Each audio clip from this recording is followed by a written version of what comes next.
नमस्कार साथियों, स्वागत आप सभी का पीके एडवांस साइको यूट्यूब चैनल पर। केबीएस पीआरटी का रिजल्ट आ चुका है। जो विद्यार्थी सफल हो चुके हैं, इंटरव्यू की तैयारी में अच्छे से लगे हुए हैं, लेकिन उससे भी आवश्यक चीज़ एक है कि इंटरव्यू तैयारी तो हम कर ही रहे हैं, लेकिन उससे पहले अपने एक बार डॉक्यूमेंट्स को अच्छे से हम देख लें।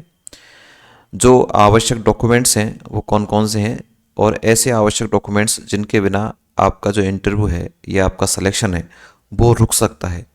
ऐसे आवश्यक डॉक्यूमेंट्स को एक बार अपन मिलान कर लें अच्छे से। नाम, पेरेंट्स के नाम को अच्छे से मिलान कर लें, क्या उनमें कोई गलती तो नहीं है।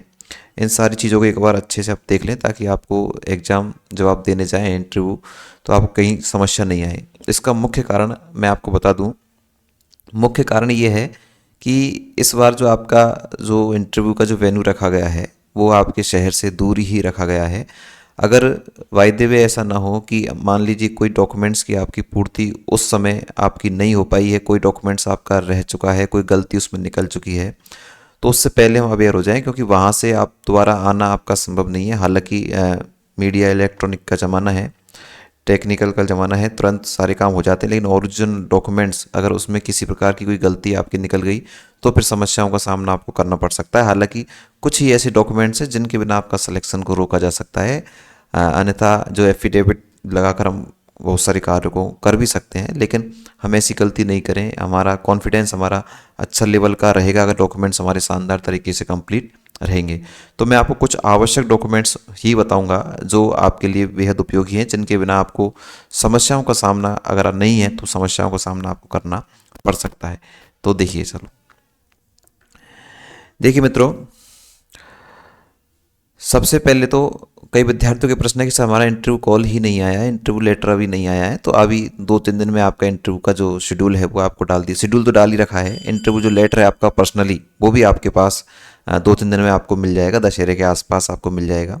आपको जो पर्टिकुलर जो जहाँ पर आपका लगना है प्लेस है वो आपको उस इंटरव्यू कॉल में बता दिया जाएगा, समय आपको बता दिया जाएगा, डेट वगैरह आपके साथ पहले से सारी चीज़ें फिक्स कर ही दी हैं।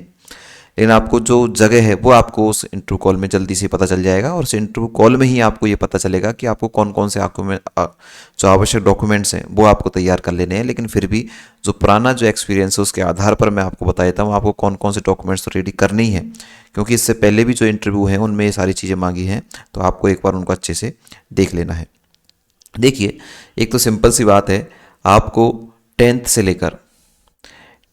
लेकर और आपने जैसे आपका सिलेक्शन डीएलएड बेस पे हुआ है, जेवीटी बेस पे हुआ है, तो आपको यहाँ तक अर्थात आपको टेंथ से लेकर और आपकी जो लास्ट क्वालिफिकेशन है ना, वहाँ तक की जो डॉक्यूमेंट्स हैं, इन डॉक्यूमेंट्स को आपको अच्छे से देखना है। और इसमें आपको क्या क्या रखना है, आपको मार्कशीट चाहिएगी, प्लस आपको इससे संबंधित जो इसका जो सर्टिफिकेट है वो भी आपको चाहिएगा। दोनों चीज़ ही होनी चाहिए। ऐसा नहीं कि हम मार्कशीट लेकर चल जाएं, सर्टिफिकेट हमारे पास नहीं है, आपने अभी नहीं निकलवाया है तो अभी समय है, निकलवा लीजिए। मार्कशीट और सर्टिफिकेट ये दोनों ही क्या होने चाहिए मित्रों, ओरिजिनल होने चाहिए। ओरिजिनल अगर नहीं है तो आपके लिए समस्या हो जाएगी, इसलिए ओरिजिनल आप इनको संभाल कर रख लें। टेंथ से लेकर आपकी जो लास्ट क्वालिफिकेशन है, अर्थात आप जिस भर्ती के लिए योग्य हो रहे हैं पीआरटी के लिए, तो आपने बीएड वाले तो इसमें है ही नहीं, डीएलएड जेवीटी जो आपने किया है उसका सर्टिफिकेट भी आपके पास होना चाहिए। मार्कशीट तो निश्चित रूप से आपके पास होगी, लेकिन ऐसे विद्यार्थी जिन्होंने अभी रिसेंटली जो ये है कोर्स किया है, प्रोफेशनल जो कोर्स है आपका जो किया है, लेकिन इसका सर्टिफिकेट अभी तक नहीं आया है, तो ऐसे विद्यार्थी ध्यान रखना, जहाँ से उन्होंने जैसे भी किया है, जिस यूनिवर्सिटी से जो भी किया है, अलग अलग स्टेट का अलग अलग सिस्टम है, तो वहाँ से आप प्रोविजनल निकलवा लें, एक अपना प्रोविजनल निकलवा रहे। और ध्यान रहे ये जो प्रोविजनल सर्टिफिकेट होगा ये आपके 6 मंथ से पुराना नहीं होना चाहिए। 6 मंथ से पुराना होगा तो वह अमान्य हो जाएगा। अगर आपने पहले से निकलवा रखा है तो हो सकता है आपका सर्टिफिकेट अब आ चुका होगा, अगर फिर भी नहीं आया है तो आप एक बार इसको रिन्यू कराकर आप वहाँ से निकलवा लें, और एक लेटर पैड पर आप लिखवा कर लाएँ कि हमारा जो है प्रोविजनल ही अभी है, अभी मूल जो सर्टिफिकेट है वो नहीं आया है। तो आपको किसी प्रकार की समस्या नहीं होगी। कहने का मतलब ये है, टेंथ से लेकर जो आपकी लास्ट क्वालिफिकेशन है वहाँ तक आपके पास मार्कशीट भी होनी चाहिए ओरिजिनल, और उसका सर्टिफिकेट भी आपके पास ओरिजिनल होना चाहिए। अभी अभी हाल में आपने किया है तो आपके पास प्रोविजनल सर्टिफिकेट आपको यूनिवर्सिटी से लेना होगा। तो ये सारी चीज़ तो आपको जो मूल जो है वो आपको मैंने बताया। और मैं आपको बता दूं, देखिए आपके पास और क्या क्या चीज़ें आपके पास होनी चाहिए कि आपके पास ध्यान रखना, एक जो आपका जो कास्ट सर्टिफिकेट है, कास्ट जो सर्टिफिकेट है आपका, जाति प्रमाण पत्र जिसे अपन कहते हैं, जाति प्रमाण पत्र भी आपका होना चाहिए। इसके बिना आपका सिलेक्शन बिल्कुल निश्चित रूप से रोका जा सकता है। तो आपके पास कास्ट सर्टिफिकेट होना चाहिए। और ख़ास करके ओबीसी वाले विशेष ध्यान रखें, ओबीसी वालों का स्टेट वाला नहीं चलेगा, उनको बनाना पड़ेगा कौन सा, सेंट्रल का जो कास्ट सर्टिफिकेट है वो आपको चाहिएगा। अगर आपके पास ओबीसी स्टेट का है तो नहीं चलेगा, आपके पास कौन सा होना चाहिए, सेंट्रल का होना चाहिए। एससी एसटी का, ईडब्ल्यूएस का ये चल जाएगा, स्टेट का भी, लेकिन जो ओबीसी का है ये आपको नहीं, आपको सेंट्रल का ही चाहिएगा। तो ये भी आप एक बार अच्छे से देख लें। इसके बिना आपको पता है कि आपको किस कैटेगरी में आपका सिलेक्शन हुआ है, अगर वो कैटेगरी का सर्टिफिकेट ही आपके पास नहीं है तो बड़ी समस्या आपको हो सकती है। इसके अलावा बात करूं कि आपके पास आईडी प्रूफ होना चाहिए। आईडी प्रूफ जो भी है, आपका आधार कार्ड है, आपकी वोटर आईडी है, आपके पास जो पैन कार्ड है, ड्राइविंग लाइसेंस है, वो आपके पास होना चाहिए। आईडी कार्ड का जो ओरिजिनल है वो आपके पास होना चाहिए। खास करके आधार कार्ड आपका विशेष रूप से मान्य है, तो आपके पास आईडी प्रूफ भी आपके पास होना चाहिए।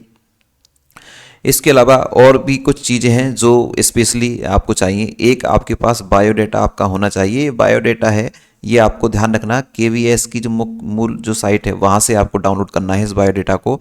और इस बायोडाटा की आपको 5 कॉपी लेकर जानी है। कितनी कॉपी?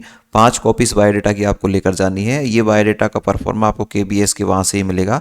बायोडाटा मिलेगा, साथ में आपको एक अंडरटेकिंग मिलेगा। क्या मिलेगा? अंडरटेकिंग। इसका मतलब ये है कि आपको भारतवर्ष में कहीं पर भी आपकी जो है नियुक्ति वो की जा सकती है, इसका एक सर्टिफिकेट बोल लेते हैं। तो दोनों चीज़, बायोडाटा और जो आपका अंडरटेकिंग जो सर्टिफिकेट है वो भी आपको अपने केवीएस की जो है साइट उस पर आपको उपलब्ध हो जाएगा। तो उसकी लिंक मैं टेलीग्राम चैनल पर दे दूंगा, तो वह आप ज्वाइन करके उसको वहाँ से ले सकते हैं। चाहे मैं डाउनलोड करके दे दूंगा, उस परफॉर्मे के आधार पर आप बनवा कर उसको ले जा सकते हैं। साथ में आपको चाहिएगी फ़ोटो, आपकी जो फ़ोटो है उसकी भी 5 कॉपी आपको चाहिएगी। बायोडाटा की 5 कॉपी आपको चाहिएगी। साथ में आपको एक और महत्वपूर्ण चीज़ चाहिएगी मित्रों, आपको एडमिट कार्ड भी चाहिएगा। आपको जो आपका एडमिट कार्ड है जिससे आपने एग्ज़ाम दी थी, रिटर्न एग्ज़ाम, वो एडमिट कार्ड की कॉपी भी आपके पास होनी चाहिए। साथ में आपका एक कन्फर्मेशन पेज, जहाँ से आपने फॉर्म वगैरह भरा था उसका एक कन्फर्मेशन पेज भी आपका डाउनलोड होगा साइट से, वो कन्फर्मेशन पेज भी आपके पास होना आवश्यक है। ये कुछ जो मुख्य आवश्यक दस्तावेज हैं जो आपके पास वास्तव में होने ही चाहिए। आपके पास मूल निवास का होना चाहिए, जाति का आपके पास होना चाहिए, 10th से लेकर आपकी जो लास्ट क्वालिफिकेशन वहाँ तक का आपके पास होना चाहिए। और जो विद्यार्थी पहले से कहीं सरकारी सेवा में नियुक्ति है तो वहाँ का भी आपको जो सर्टिफिकेट है वो भी आपको चाहिएगा। क्या क्या फ़ायदा लेना चाह रहे हैं, कोई विकलांग विद्यार्थी है तो उसके लिए वो भी आपको सर्टिफिकेट, सारे आवश्यक चीज़ें हैं, ये आपके लिए 100% चाहिएगा। आप इन सारी चीज़ों के 2 सेट बना कर ले जाएं। इन सारी जो मैंने आपको डॉक्यूमेंट्स बनाए हैं, इसके अलावा और जो सामान्य जो डॉक्यूमेंट्स हैं वो आपको ध्यान ही है, ये तो मुख्य हैं, इसके आप 2 सेट बना कर ले जाएं। साथ में फ़ोटोग्राफ आप 5 फोटोग्राफर लेकर जाएं, फोटोग्राफ लेकर जाएं। और आपको ये ध्यान रखना है, इन सारी चीज़ों को कंप्लीट करके आप इसमें नेम वगैरह एक बार डीओबी वगैरह सारी चीज़ मिला लें। कहीं कोई किसी प्रकार का दिक्कत तो नहीं है, क्योंकि ये सारी चीज़ों को पता हमें वेरिफिकेशन में चलता है, इंटरव्यू के समय ही चलता है। अभी तक आपने सामान्य रूप से फॉर्म भरे हैं तो इतना गौर से आपने नहीं देखा होगा, लेकिन अब इनको एक बार अच्छे से देख लें ताकि कोई समस्या किसी प्रकार की नहीं आए आपको। और इनको एक फाइल में फिलअप कर लें ताकि आसानी से आप जब भी आपका इंटरव्यू हो इनको आसानी से देख सकें। और एक कॉन्फिडेंस लेवल, हमारा सबसे बड़ा कॉन्फिडेंस लेवल वो बड़ा रहे कि हमारे किसी भी डॉक्यूमेंट्स में किसी भी तरह की कोई कमी नहीं है। अगर कोई भी कमी है तो आपको निश्चित रूप से इंटरव्यू के समय, साक्षात्कार के समय आपको समस्या का सामना करना पड़ सकता है। थोड़ा सा कॉन्फिडेंस लूज आपका उस समय रहेगा। तो ये आवश्यक चीज़ें हैं जिनको आपको संभाल कर और एक बार देख लेनी है। थोड़ा सा समय अभी आपके पास है, कुछ चीज़ों में आप चेंज कराना चाहते हैं तो वो चेंज करा सकते हैं। सर्टिफिकेट नहीं है तो प्रोविजनल लेकर आएँ। प्रोविजनल 6 महीने पुराना हो चुका है तो उसको चेंज कराकर आप नया एक बार रिन्यू करा लें। हो सकता है आपका मूल ही वो आ चुका हो। तो ये सारी चीज़ आपको कंप्लीट करके लेकर आनी है। आप सभी के लिए अग्रिम शुभकामनाएं कि आप इंटरव्यू में बिल्कुल अच्छे सेलेक्ट होंगे। इंटरव्यू की तैयारी आपने चालू कर दी होगी, डेमो टीचिंग आपने देना, प्रैक्टिस करना प्रारंभ कर दिया होगा। इंटरव्यू में किस किस तरह के सवाल जो पूछे जाने हैं वो आपने प्रारंभ कर दिए होंगे। थोड़ी सी चीज़ें हम इस चैनल पर भी बताते हैं, तो आप वहाँ से भी आप सारी चीज़ों को देख सकते हैं। चैनल को सब्सक्राइब करके आप सभी ने इस क्लास को देखा। आशा करता हूँ ये क्लास आपके लिए थोड़ी सी लाभकारी होगी। आप सभी का बहुत बहुत धन्यवाद। Thank you.